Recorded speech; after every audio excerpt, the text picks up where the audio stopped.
हम पढ़ रहे हैं यूनिट 5 क्लास 9 का, और जो बुक हम फॉलो कर रहे हैं वो NBF new book, national book foundation जो न्यू बुक आई है उससे टॉपिक हम फॉलो कर रहे हैं। टॉपिक है applications of Hooke's law. Previous topic जो हमने किया था वो इलास्टिसिटी का किया था और हुक्स लॉ। नेक्स्ट जो हम टॉपिक करेंगे वो है applications of Hooke's law. Book पे जो टॉपिक है वो ये वाला है, इस तरह से मेंशन हुआ है, थोड़ी डिफ़िकल्ट वर्डिंग में उन्होंने लिखा हुआ है, तो हम इसको एग्ज़ाम में किस तरह से इजी वर्डिंग में लिखेंगे वो मैंने यहाँ पे लिखा है और ट्राई किया है कि मैं बहुत इजी वर्डिंग में ये लिख सकूँ ताकि आपको ये फ़ौरन इसकी एप्लीकेशंस याद हो जाए, क्योंकि इनको याद करना थोड़ा सा मुश्किल होता है। चलिए अब देख लेते हैं कि हमने इन नोट्स में लिखा क्या हुआ है। सबसे पहली एप्लीकेशन होती है, हम जो पहले पढ़ेंगे वो स्प्रिंग स्केल पढ़ेंगे, क्योंकि स्प्रिंग स्केल और गैल्वेनोमीटर थोड़ी सी छोटी है। स्प्रिंग स्केल क्या होता है? स्प्रिंग स्केल यहाँ पे मैंने बनाया हुआ है। स्प्रिंग स्केल इस तरह से होता है, इसको हम इस तरह से प्रैक्टिकल भी देख सकते हैं कि ये किस तरह से होता है। ये आपके पास स्प्रिंग स्केल होता है। यहाँ पे आपके पास क्या होता है, ये वेट होता है, ग्राम यहाँ पे वेट लिखा हुआ है ग्राम के फॉर्म में कि 0, 50 कितना वेट है। अगर आप देखो तो अंदर इसके क्या होता है, एक स्प्रिंग, ये आपको नज़र आ रहा होगा, एक स्प्रिंग लगा हुआ है। ठीक है, इस तरह से मैंने यहाँ पर बनाया भी हुआ है कि अंदर इसके क्या लगा हुआ है, स्प्रिंग लगा हुआ है, और यहाँ पर भी और यहाँ पर भी क्या है, इसकी रीडिंग्स होती हैं। ये वर्क कैसे करता है, इस स्प्रिंग के ज़रिए, इसलिए इसके अंदर स्प्रिंग है, तो ये किसकी एप्लीकेशन होगी, हुक्स लॉ की। तो हम इसको देखते हैं कैसे काम करता है। ये आपके पास स्प्रिंग, इसके नीचे ऐसे हुक होता है, इस हुक पे आप क्या करते हो, वेट अटैच करते हो। ये आपके पास क्या है, वेट है, आपने वेट जो है इसके साथ अटैच कर देना। जैसे ही आप वेट को अटैच करोगे तो आप देख सकते हो कि स्प्रिंग में क्या हुई है, जब मैंने वेट हटाया तो ये इसका यहाँ पे अडाइल, और जब मैंने वेट लगा दिया तो इस स्प्रिंग क्या कर रहा है, खिंच के नीचे आ गया। अब ये कहाँ तक आ रहा है, इसका ग्राम आप देखो तो ये तकरीबन 100 तक आ रहा है। तो ये आपको क्या बता रहा है कि जो आपने वेट नीचे लगाया वो कितने ग्राम का है, 100 ग्राम का वेट है। तो आप इस तरह से नीचे वेट लगाते हो और ये जहाँ पे भी आपके पास ये पॉइंटर आ रहा होता है आप बता देते हो कि इसका वेट कहाँ पे है। तो आप देखो, अगर मैं वेट ज़्यादा लगाऊंगी, मैंने अब वेट जो है वो 200 तक कर दिया है, तो ये देखो इसमें स्प्रिंग क्या हो रहा है, ज़्यादा इलास्टिक हो रहा है। जब लेंथ ज़्यादा होती है तो हम उसको क्या बोलते हैं, एक्सटेंशन। तो स्प्रिंग की एक्सटेंशन क्या हो रही है, ज़्यादा। अब आप वेट जो है 300 का लगा दो तो एक्सटेंशन और ज़्यादा होगी, आपको दिख रहा होगा। अब मैं 400 का लगा रही हूँ तो एक्सटेंशन और ज़्यादा हो रही है। ठीक है, इसी तरह मैं इसके नीचे अगर वेट 450 अटैच कर रही हूँ तो एक्सटेंशन और ज़्यादा होगी। ठीक है, तो आपके पास स्प्रिंग के अंदर क्या हो रही है, एक्सटेंशन हो रही है, और वो एक्सटेंशन जितना आप वेट लगा रहे हो उतनी बढ़ती जा रही है। अब मैंने अगर 50 ग्राम का लिखा हुआ है तो आप देखो वेट की एक्सटेंशन सिर्फ थोड़ी सी है, लेकिन अगर मैंने इसको 400 ग्राम का वेट नीचे लगा दिया तो एक्सटेंशन कितनी हो गई है, बहुत ज़्यादा हो गई है। तो आप देख सकते हो कि आपके पास ये जो स्प्रिंग जो है वो स्ट्रेच हो रहा है, या एक्सटेंशन भी आप इसकी जगह लिख सकते हो, वो किसके डायरेक्टली प्रोपोर्शनल है, वेट के। आप जितना वेट लगा रहे हो स्प्रिंग उतना जो है स्ट्रेच हो रहा है। और आप क्या करते हो, स्प्रिंग स्केल में स्प्रिंग अटैच होता है। ठीक है, यहाँ पे क्या अटैच है, स्प्रिंग अटैच है। आप देख भी सकते हो कि यहाँ पे क्या है, एक स्प्रिंग अटैच है अंदर। The more weight you add the more spring stretches. ठीक है, आप जितना वेट ऐड करोगे उतना स्प्रिंग क्या हो रहा है, स्ट्रेच हो रहा है। तो आपके पास स्ट्रेचनेस जो है, या फिर इलास्टिसिटी या फिर आपके पास एक्सटेंशन जो है स्प्रिंग में, वो किस पे डिपेंड कर रही है, वेट के ऊपर। तो ये डायरेक्टली प्रोपोर्शनल हुआ वेट के। और आप देख सकते हो कि इसके ऊपर क्या है, ये एक पॉइंटर है जो आपको बताता है कि कितना वेट है। आप वेट लगाते हो, आपको नहीं पता होता आप कितने ग्राम का वेट लगा रहे हो। तो अगर मैंने इतने ग्राम का वेट लगाया तो ये देखो पॉइंटर क्या बता रहा है कि आपने 200 ग्राम का लगाया। अब मैंने वेट कोई और लगा दिया तो वो आपको बता रहा है कि आपने 350 का लगाया।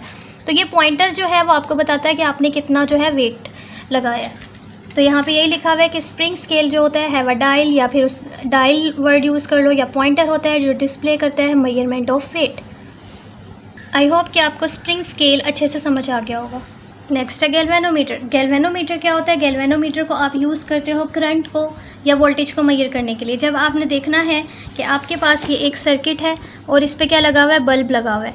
ठीक है, तो आपने देखना है कि इस बल्ब में कितना करंट आ रहा है। तो आपने जब देखना है करंट कितना है, करंट को आप आई से लिखते हो, और वोल्टेज कितना है, तो आपने जब मेजर करना हो कि करंट 3 है, 4 है, या कितना है, या वोल्टेज 5, 4 कितना है, तो आप यहाँ पे क्या लगा देते हो, एक गैल्वेनोमीटर लगा देते हो। वो गैल्वेनोमीटर आपको बताता है कि आपके इस बल्ब में कितना करंट है या फिर कितना वोल्टेज है। तो जब भी आपने करंट को या अपने वोल्टेज को मेजर करना होता है, आप क्या लगा देते हो, एक गैल्वेनोमीटर लगा देते हो। गैल्वेनोमीटर वर्क कैसे करता है, ये ऐसा सा एक इंस्ट्रूमेंट होता है जिसमें यहाँ पे क्या होती है, रीडिंग, और यहाँ पे इसका एक पॉइंटर लगा होता है सुई। आपके पास यहाँ पे रीडिंग है 0, 1, 2 और यहाँ पे 3।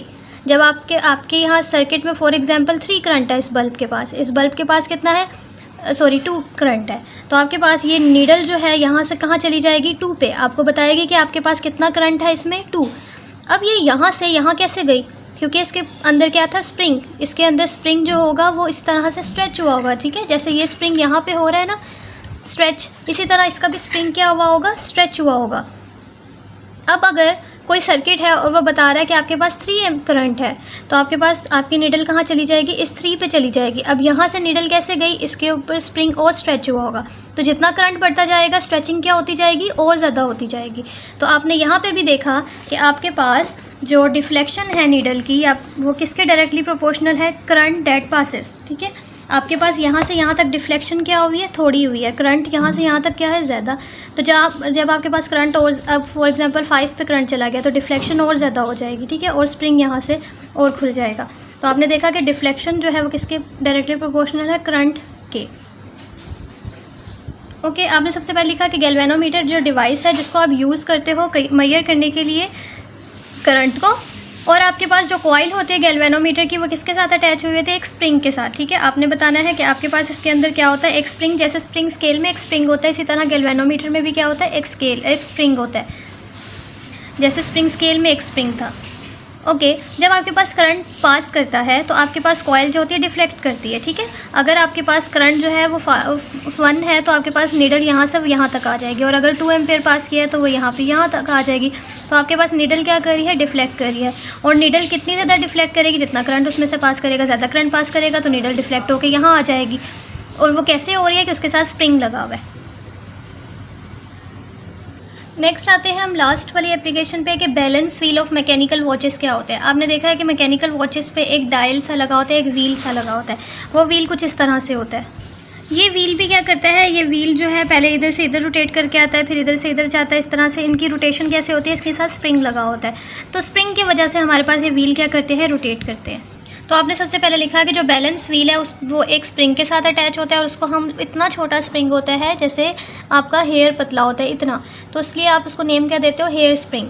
जब आपके पास व्हील मूव करता है अपनी ओरिजिनल पोजीशन से, तो आप जो आपका स्प्रिंग है वो या स्ट्रेच होगा या क्या होगा, कंप्रेस। कंप्रेस को क्या बोलते हैं,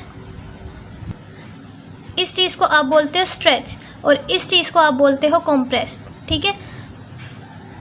क्योंकि कंप्रेस का मतलब होता है दबाना। जब आप स्प्रिंग को ऐसे करके कंप्रेस करते हो, दबाते हो, तो उसका मतलब होता है कंप्रेस्ड, और जब आप उसको खोलते हो उसका मतलब होता है स्ट्रेच। जब भी आपका स्प्रिंग जो होगा वो स्ट्रेच होगा तो कौन सी फोर्स आ जाएगी, रीस्टोरिंग फोर्स, जो उसको वापस अपनी पोजीशन पे लाएगी। और जब आप स्प्रिंग को बहुत ज़्यादा कंप्रेस्ड कर देते हो, ठीक है, कंप्रेस्ड किया है, तब भी एक रीस्टोरिंग फोर्स होती है जो उसको ऐसे वापस अपनी पोजीशन पे लाती है। तो आप सिर्फ एक्सटेंशन से समझोगे, जब आपने इसको खींचा तो इसको रीस्टोरिंग फोर्स वापस पोजीशन पे लाएगी। तो यहाँ पे हमने लिखा है कि आपके पास क्या होती है, जब भी आपका स्प्रिंग जो होता है कंप्रेस्ड या स्ट्रेच्ड होता है तो फोर्स आ जाती है, और वो फोर्स कोशिश करती है कि मैं व्हील को दोबारा पोजीशन पे लेके आऊँ। क्योंकि जब व्हील ऐसे करके रोटेट कर रहा है, जब ये व्हील इधर आया तो इस कैसे आया है, इस स्प्रिंग के ज़रिए, ठीक है। तो स्प्रिंग स्ट्रेच होता जा रहा है, और इस तरह से ये जो रीस्टोरिंग फोर्स होती है इसके अंदर आ जाती है, और वो कोशिश करती है कि वो व्हील को दोबारा से अपनी पोजीशन पे लेकर आए। और इस तरह से व्हील की मूवमेंट की वजह से आपके पास जो टाइम होता है वो बैलेंस रहता है। मेरे पास मैकेनिकल वॉच नहीं थी, वरना मैं आपको इसकी वर्किंग दिखाती, लेकिन आप लोग इसको इसी तरह से याद कर लेना। ये टॉपिक बुक पे थोड़ा डिफ़िकल्ट वर्ड्स में लिखा हुआ है, इसलिए आपने इधर से याद करना है, इसको नोट कर लेना। और आई होप कि आप लोगों को समझ आ गया होगा। ईजी वर्डिंग्स में लिखा हुआ है, जल्दी याद हो जाएगा, और एग्ज़ाम में मार्क्स भी नहीं कटेंगे क्योंकि हर इंपॉर्टेंट बात इसमें मेंशन है। अगर आपको इस चैप्टर के या किसी भी चैप्टर के नोट्स चाहिए हो तो आप लोग नीचे लिंक में दिए गए इंस्टाग्राम पे DM कर सकते हैं। Thank you so much for watching. अल्लाह हाफिज़।